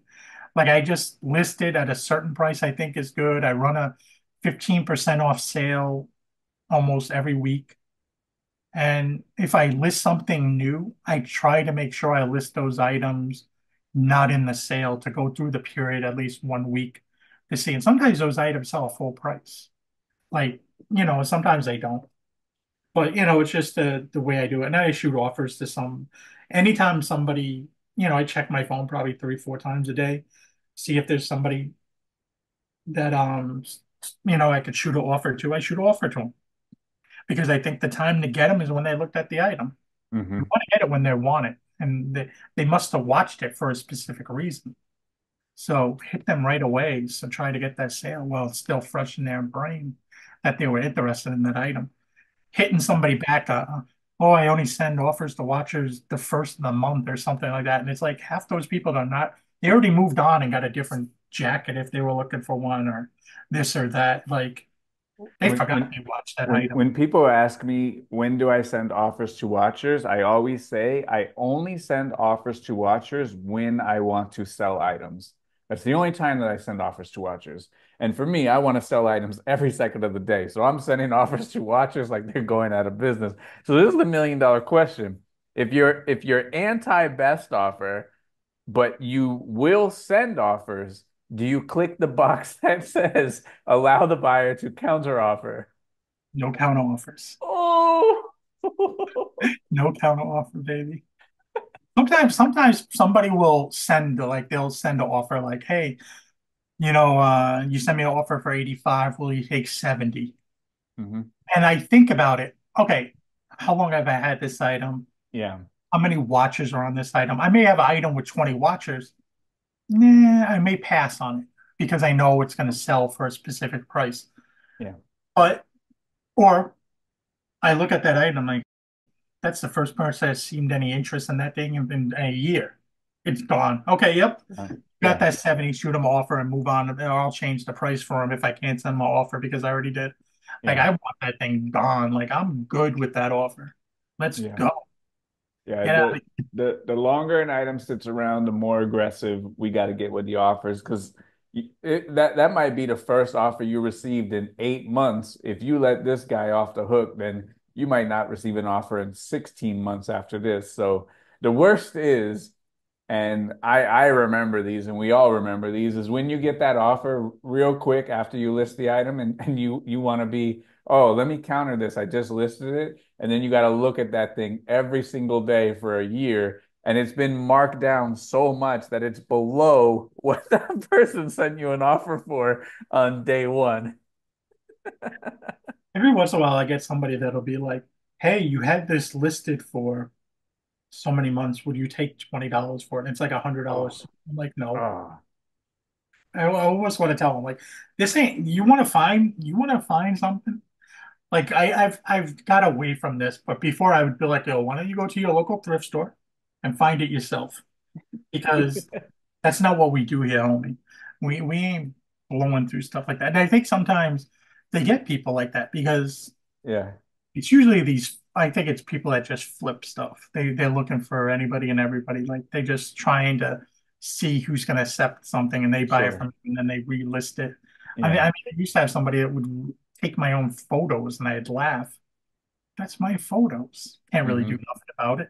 No. Like, oh, I took the time, and you took my photos.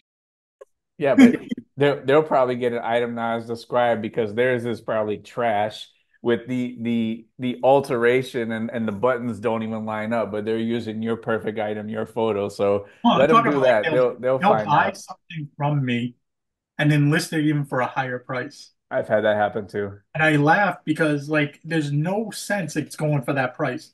And then you'll check their store and they have like Different photo 1,600 sets up. items and like Yeah. 20 sold over the last. And I'm like, what are these people doing? What is the goal here in these The people? funny part about them is you'll check their store, they'll have your photos, and then they'll have like 50 different photo setups. So all they do is go online and just use the photos of the person that they got it from. And then I guess they try to flip it. Just don't try to return it to me once you can't flip it. That's my only thing. And I did have someone try to do that for me way back in the day. And I remember that they got the item, listed it on their store. It didn't sell. They took it down. They opened up a return and they left me a negative feedback. I called eBay and I said, "Hey, this guy said that it was damaged, but they listed it in their store for 3 months, said it was in perfect condition, and now that they want to return it because they couldn't sell it, now they say it was damaged." And at first they didn't want to do anything about it. And I said, "Look at their store. They have 60 items with 60 different photo setups. One's in a kitchen, one's in a bathroom, one is mine, one has this background, one has this background. Like, this is what this person does." And finally, they took it off and they closed the return in my favor. That was win-win for the good guys back then. But people are crazy, man. I have a homie, Matt, who he has eBay store Lux Swap. Yep. And he has his name in the photos. And you'll see people sometimes with his pictures, with the name and everything on their thing, and I'm like, seriously? That Because he guy does. takes beautiful photos. And I think they just they win it at auction and they turn around and try this. But it's like, come on, at least take your own photos. Yeah, or at least crop that part out.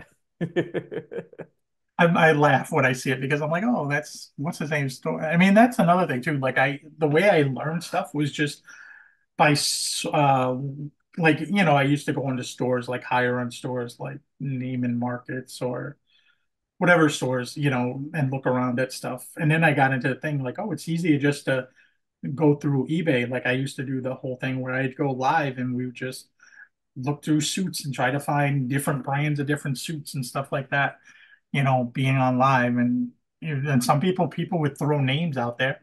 And I'd be like, oh, let's look and see if that's a good selling suit. Yeah. Because I was probably the first person I really talked about sell-through rate and how do you know. I didn't really call it sell-through rate, but how to see if an item is selling on eBay. I don't know who came up with the term sell-through rate, but it's just one of those, it is, you'd see like, if there's a, like we just went through sell-through rate earlier, but that's how you see if item's selling. Yeah. Like I stay away from Robert Graham shirts for the most part, unless they have some type of crazy design or they're too Limited extra larger. edition. I stay Yeah. away from those damn things.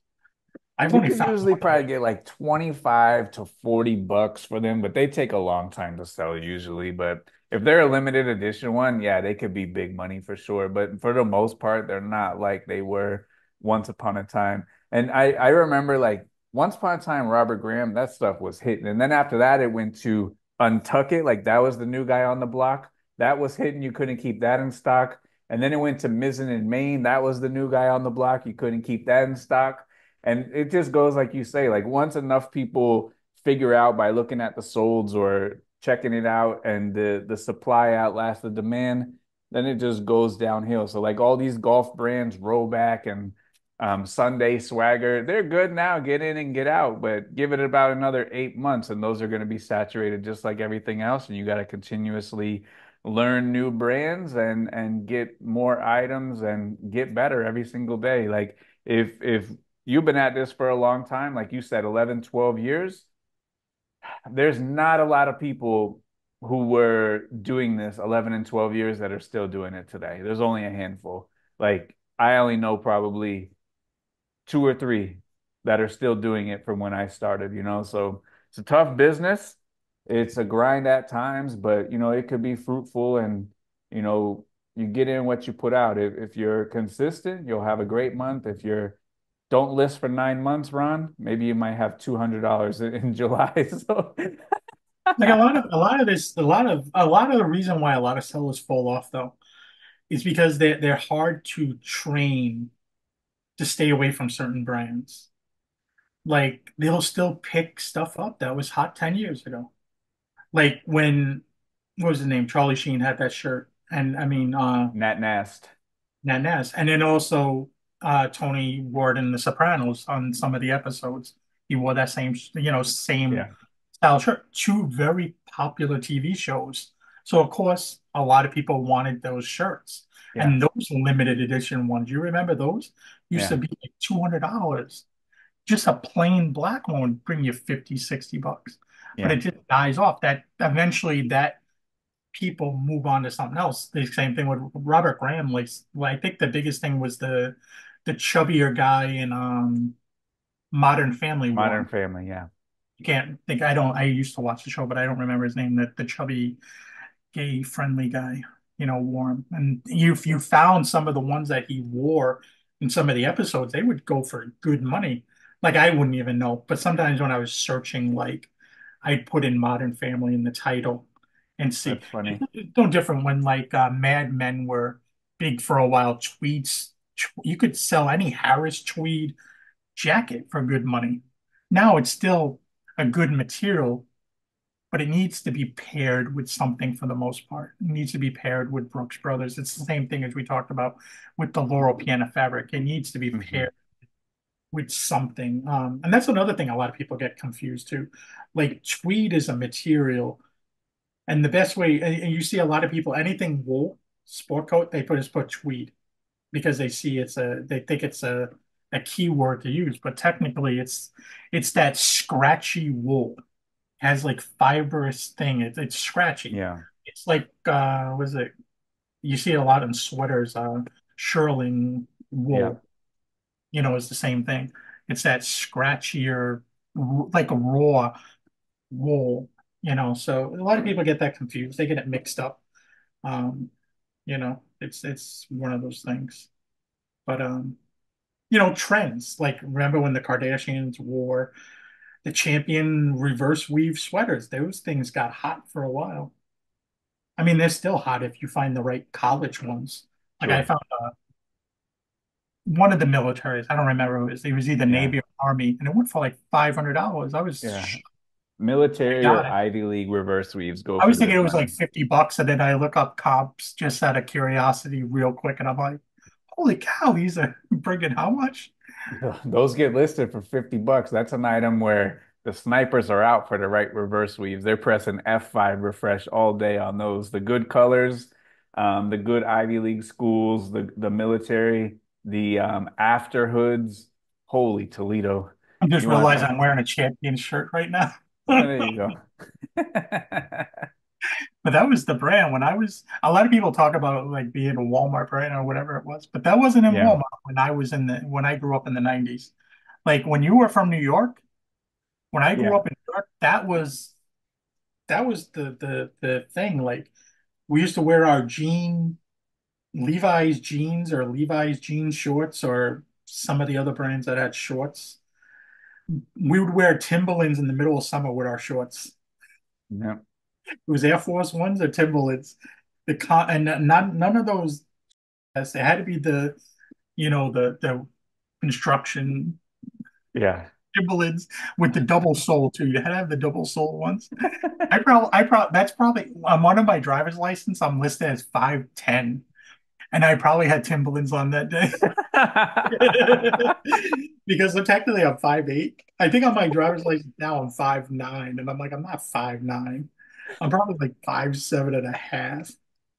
So that's the trick. You wear Timberlands with a double sole, and you walk around and you're clearing 6 feet. When you wear those Hokas, some of those Oh, Hokas geez, got dude, the so. Hokas are like this big. I remember I had a pair of those because they were nice, but man, they gave me a little extra, a few inches there. Did they? I've never worn them. Are they good? Or like the On Clouds? The On Clouds are like this big. The Hokas are I've never like had a this pair of big. On Clouds. Now it's all Brooks. Brooks or New Balance I wear. You I'm go not mixing Brooks. any.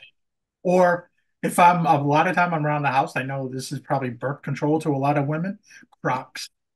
Crocs. I Man, you never just wore slide on, Crocs. slide them off. Easy DP. My wife had to like beg me to wear those when we went to the Dominican Republic to like go to the beach. I was like, those things are so damn ugly. Who the hell wears these things?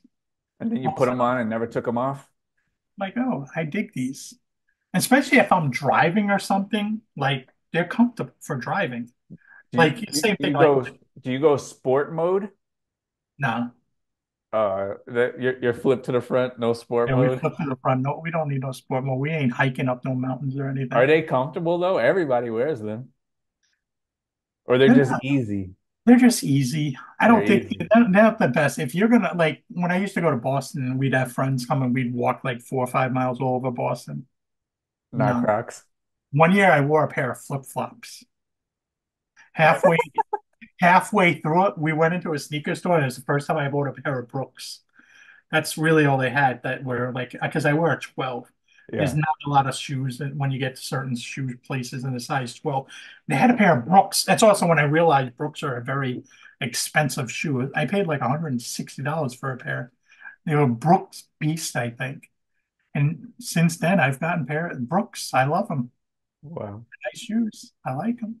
As you get older, changes your preference changes. Those your feet love you. I hate wearing Jordans now.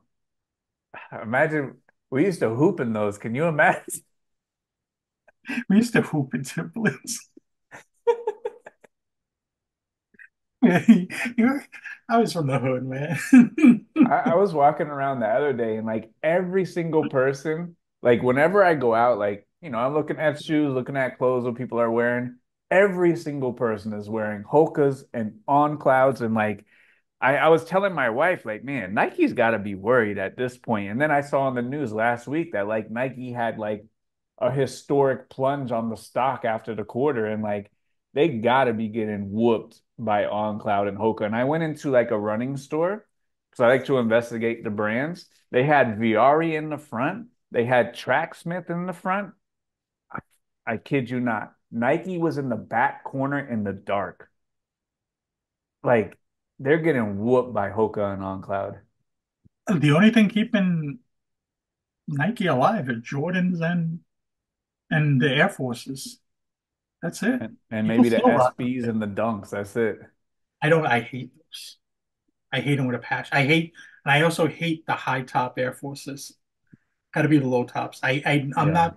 As I got older, I'm not the biggest fan of high tops. Like those days of wearing like the Jordan sevens, or even the Jordan, was it the sixes? I probably couldn't pull those off. These have been my daily drivers for a long time. I have two or three pairs of these. I got the Flyknit ones. They're very light. They feel like you're walking on pillows. I enjoy these. My other pair, I ran them all the way into the ground because I use them on the treadmill every single day. Bro, on the treadmill, I added up the miles. I walk from Miami all the way up to Alaska, and I don't stop there. I go all the way to Russia every single year by how many miles I do on the treadmill. My last shoes, I went all the way through them to the gone. Like my toe was going through the shoe. I beat the shoe, and they were such good shoes. I just went out and bought the same ones. I got these for 49.99 at the Nike outlet. Can't beat that, man. 50 bucks for a pair of Nikes? I haven't worn Nike. The last Nike shoe I think I wore were a pair of Shocks. Oh, And I wore you're those. dating yourself. That's like 2013, 2014. They're reissuing those though. Your boy Kendrick Lamar put those on the concert when he was dissing Drake when they ran it back 5 times the other day. He was Yeah. wearing some shocks. Somebody sent me the link to that. They're like, "Yo, you got to check this out." Unfortunately, I fast forward through the first all those other people. I was like, "Yo, I'm not the biggest West Coast hip hop It's fan, different. It's different. Jerry but Seinfeld, he's got an impressive collection of Nike shocks. That guy's got them all in every single color. that's crazy." But I think they're reissuing them. So, and I know the Nike Shocks, those are a bolo. We had Arwen over here. He's from the UK. And you definitely you got to feel the bubbles on them because they always break. You got to pull them down, and every single time they're broken. But you can get lucky, you can find a couple. But the Nike Shocks, those sell good, man. That's I one had a thing pair of those back in the day. I hardly ever find good shoes here. That's like the one thing I don't find too many of. What about like dress shoes? Yeah. I found a nice pair of women's dress shoes the other day because I was just going through So stuff. where do the shoes go? If they have all those nice suits and clothes, the shoes can't be too far behind. I don't know. These are women's, but they're these like tuxedo Oh, style patent leather, purple label with are those little. new without tags? They've been worn a little bit, They but they look have them very that good. you could see on this one. It has the name and actually the price of it. It was 7.95 new. Crazy. Dude, when I go into places like what is the one? Like Nordstrom or like Saks off Broadway or something. Dude, the prices for this stuff, it makes me weak in the knees. I saw like a Brunello Zuccarelli one, however you pronounce it, dude. It was like $14,000 retail for a vest, and they had that thing marked down to like $2,995, or even like silly brands that don't resell, like Vince, like $700 for a jacket, and you couldn't get 15 bucks for that thing on eBay. It was funny. A few years ago, I was watching. It's probably during COVID. They had those little shows, and people would be like, "What's your fit?" And they would ask famous people, and they would tell Yeah, them how much money they're wearing. And there was one with Drake, and he had a Brioni overcoat. I think it was Vacuda, and I was just like, yeah, I saw that one. It was like knee length, and he was "It like, had "Oh, to this be is like 50,000. $38,000." Yeah, Got to be." nuts. I was like, "Oh boy, he got money." He's not buying that stuff on clearance. Wears it for a couple hours and it's gone. I was like, I wonder if you've ever, because I found like certain famous people's clothing before. I found like Chad Pennington's. I found a bunch of his suits. I didn't really get extra money for them, but they sold better because somebody would see, oh, that Chad Pennington had that. I just put celebrity owned in the title, and then and then I found a bunch of Vince McMahon's Vince stuff. McMahon. Good thing Uh, you got out of those. you know, they'll go up when he dies, though. Maybe not. He might be out of here, man. He might be done for.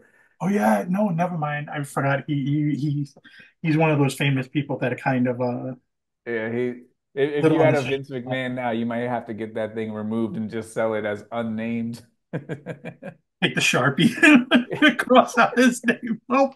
But even like, dude, like just going into the Ralph store and seeing the prices on Black Label and Purple Label. Like I saw this blouse. It must have weighed 3 ounces. It was sheer, it was white. I could hold it with one finger.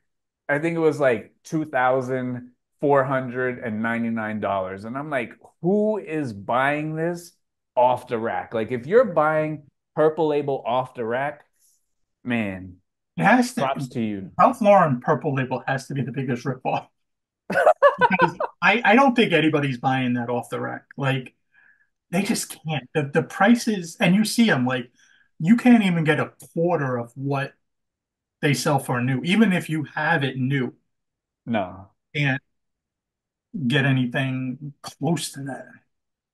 But because you see it out there, you'll see the button-up shirts out there at the thrift store, and you'll find them. The button-up shirts, I could get like 50 bucks for them. You could probably get more because you know more what you're doing. But like the women's stuff, like that sells for a couple grand. Who I don't know who's buying that, but someone is because The it's at the women's thrift.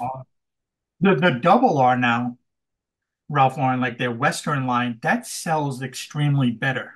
Yeah, You great. can sometimes get like 75% of retail if you find some of those pieces, or Absolutely. even 100% of retail. But the purple label and even the black label, which they don't really they stopped making that a few years ago. I don't know why. And then a lot of people get that mixed up with the new freaking Lauren by Ralph Lauren has a That's black label Black now. Label now. Ooh la la. And people get confused. I see that there was some reseller that I seen listed and sold one, and he made a big thing in his video. Oh, I saw this black label, and I didn't put it in the comments because I thought that would have been wrong.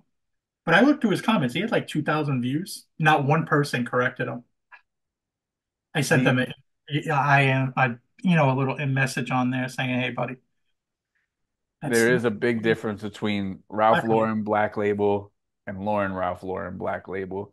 Um, But I I didn't want to got like call. a I would never want to call somebody like that part of me. The days of, nah, it's especially all good. if I like you as a reseller, I don't want to be busting your bubble and making Yeah.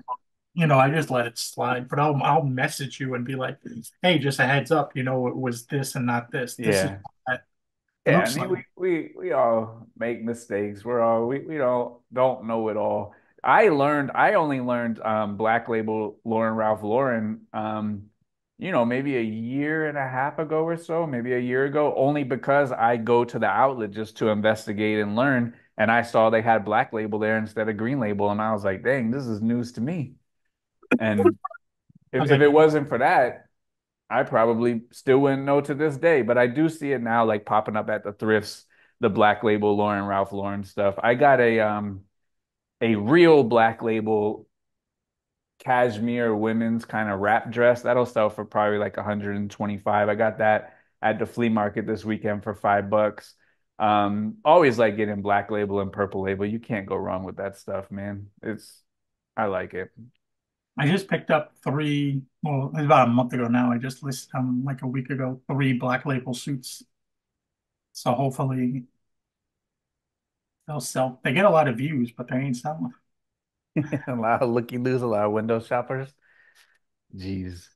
Come on, buy, buy, buy. I like on the purple label tag. What is the other one that has a purple label? I always freak out for a half second and it's Oh, like Alan Charles Flusher. Tyrwhitt or something. There's an Alan Flusher too, I Oh, think. Alan Fletcher, that's the one. It's no different when you see the red tag for Izod. When I see it, I think Isaiah.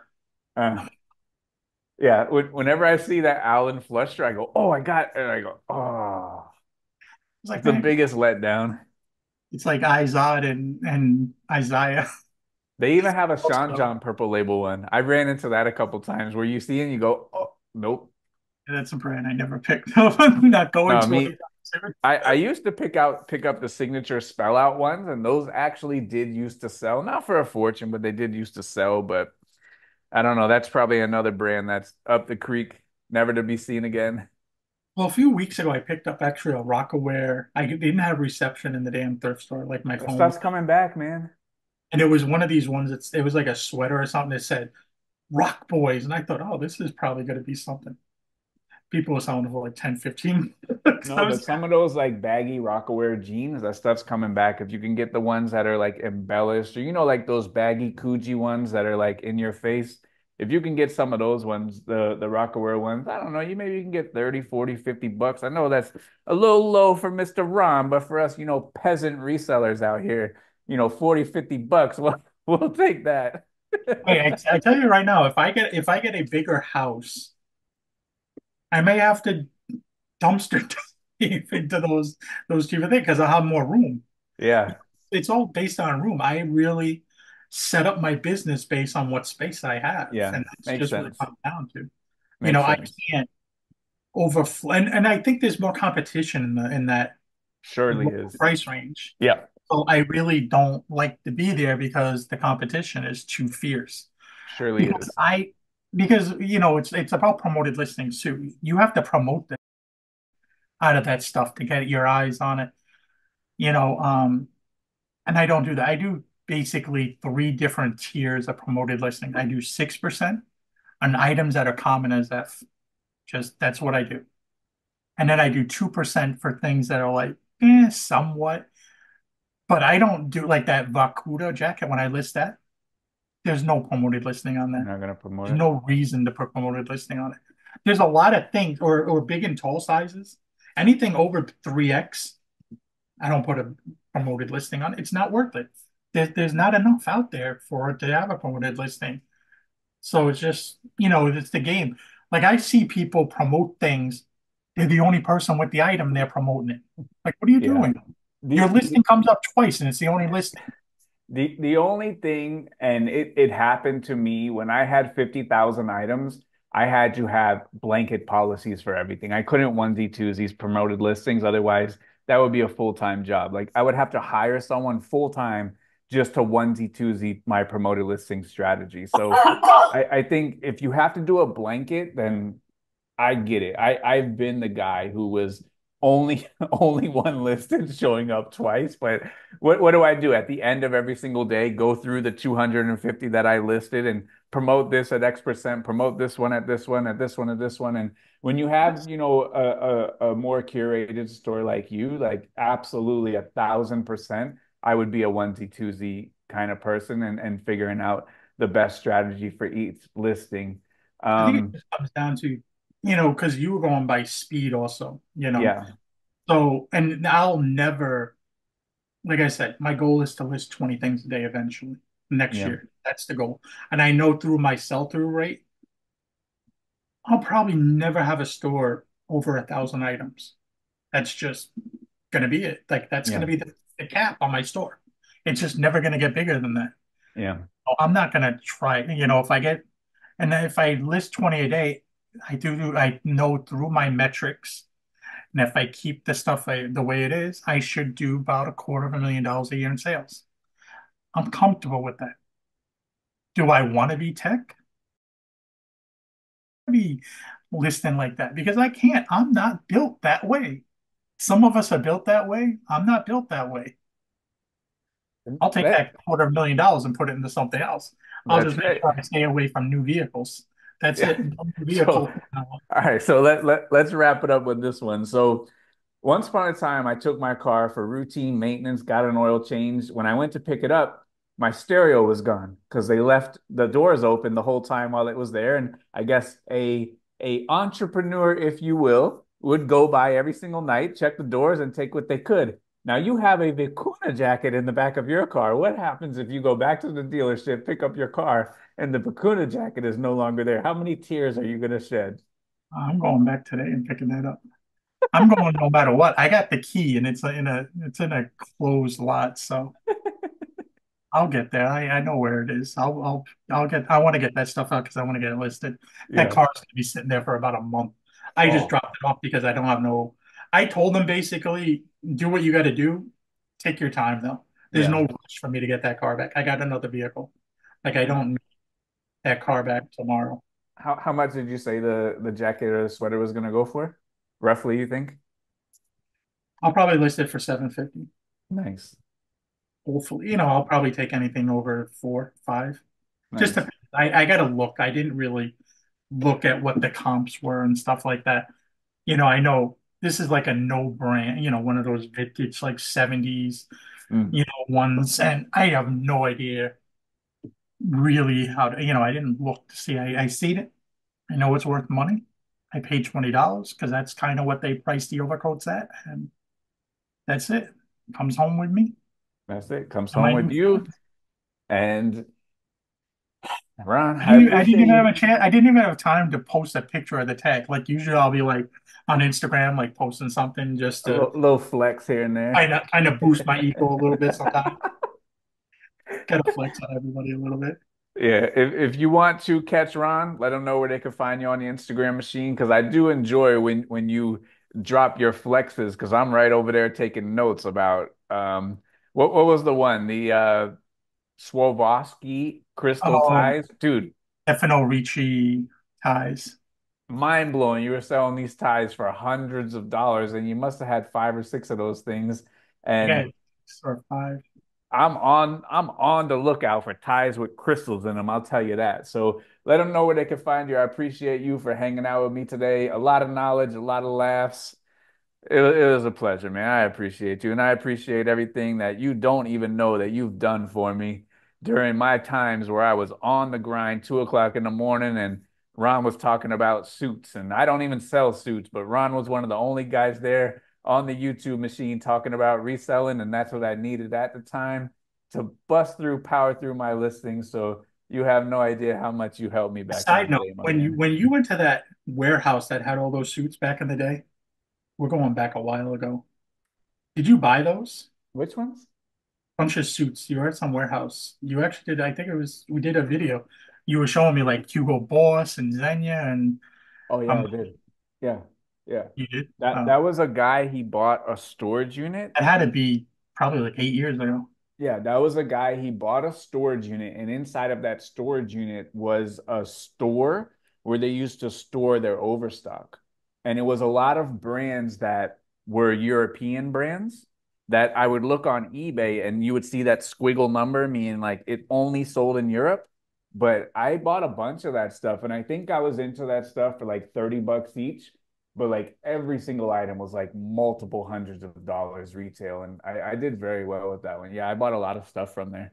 Did you Yeah, sell that on eBay or? yeah, eBay. I don't remember ever. I mean, I could have followed up with you and know all this, but it's so freaking long ago. Yeah, that was a long time ago. I forgot about that until you just said it. Yeah, because when I went out to the flea market, the guy, I did a lot of business with him, and he just had Z racks and Z racks and Z racks of all this high quality stuff, of brands that at that time I didn't know about. There was probably Black Label in there. There was probably, Eton and all those different things, and I just didn't know about those brands back then. And I bought a bunch of it from it out there. And then I went back to the storage unit. I bought a lot of that stuff from there. I think I went down there maybe two or three different times and tried to clean out as much of that stuff as I could. A lot of it was did well in Europe, but like zero sales in the United States. I took a couple gambles and I sold it okay, but I tried to stick to the stuff that did have traction in America. And I did really well on that one. And you helped me out on some of those brands too. So shout out to you on that. Yeah, I remember that. That was you had some freaking crazy finds though, like the huge Polo Ralph Lauren That's right. That's the thing, name of and it. I remember you had the boxers stuff, The some boxer who boxer. they made I don't remember which boxer it was, but it was I some remember you. boxer that they made a movie about, like an American Dream movie. And dude, I was selling those warm-up jackets for like $1,000. I think I had like 30 of those things, I remember man. seeing you store, seeing like 50 pairs of shorts. You had some Dude, crazy I stuff. got those for $1 each at the flea market from a guy who bought a storage unit. That's crazy. But let's just wrap this up. But you could find me on YouTube at Heart Pickers. You could also find me on Instagram at Ronnie from the Cape. That's right. And that's it. All That's Cape right. Town, not South Africa, not Cape Cape Town. Cod. I like the Cape Cod chips. On the back of the chips, it says if you're ever in town, stop by for a warehouse tour. And when I come visit you, I might actually go for the warehouse tour because I like those kind of things. I like seeing how It's not, warehouses it's a work. 5 minute tour, dude. 5 minutes? You really just walk down one walkway. and they just show you like the kettle. They show you like a packing station. It's not, and it's seasonal too. It's not Oh, open year round. do they at least give you a bag of chips on the way out the door? Don't remember. I remember we went there with my wife's brother and some family, and they were very unimpressed. Well, I'll go. I'll just walk slow, and But I'll turn it into a hey, 10 or a 15. that lighthouse on the packet does exist. Norset Light. So like, you can grab a chips. We can go And see hold the it, go like lighthouse. this. And there'll A probably lot be of a people line do of that. like 10 people who also do the same thing. There's a lot of people that do it, including my wife's cousins. I didn't even know they did it too. I was looking through like a when we went to the Dominican Republic last year. I was looking through a photo album, and they were like, "Oh, we have pictures from when we went to Cape Cod. We went to Market Vineyard and everything." And I'm looking at the pictures, and I see them with the bag. That's the only way to do it. Only way to do it. That's So before we get out of here, what about your Celtics and your guy Jason Tatum? He signed the 314 big ones. I read an article today that said he's in line to make $1 billion in his career. His next contract is gonna be over 500 million. you know what the sad part is? Luka's going to make more than him when he signs his new contract. Or think about what's his name? The guy for the Spurs, Wembanyama, is going to be Oh, making when it's all said and done. if he I stays with mean, the same team and keeps getting those super maxes, dude, it's crazy. the money that's in basketball right now, that Celtics run though was underwhelming because it was just winning. But Yeah. And they were up 3-0, so it's like we know it's I coming. was going back and forth with another friend on Instagram. We talk about Celtics most all the time. When the Celtics are in season, we talk like every day. Like, oh, did you see what happened? And then as soon as the season dies, we kind of That's just it. go home separate way. October comes back around. Then I'm like, hey, Monica, you see what's going on? You see who That's we funny. signed? But for the rest of the time, it's crickets. There's nothing to talk about. But you see, Jalen Brown lost his ring at the Already? no, not they don't get the championship rings yet, but he lost his like ring. It has his nickname on it, Juice. I think he has a I clothing did line. see that. I did see that. And then the couple found it, and he gave him like a signed ball. He gave him a jersey. I wonder if the jersey was used, a game used jersey. But he also gave them courtside tickets to the ring ceremony. So that's probably the Nah. opening game. Yeah, good on them. Good on him then. Yeah, I did see that on Instagram that he lost the ring. Yeah. I was like, yo, imagine being courtside. Like if you're a sports fan, Yeah. like that's the thing. Like be courtside and sitting At the next to probably, Boston Garden, Mark Zob. No, not Mark Zob. Wahlberg, he's right next That's the door to guy. you. That's the one, not the guy Facebook. He's not going to be around. Him and Well, if, David if if Ortiz. Zuckerberg is there, he is wearing a plain one color Brunello Zuccarelli shirt that he paid $1,900 for. That's for sure. He probably is. That's for sure. All right, Um, Ron, let's get out of here. all right. Appreciate All you. right, peoples. Be great. Thank you.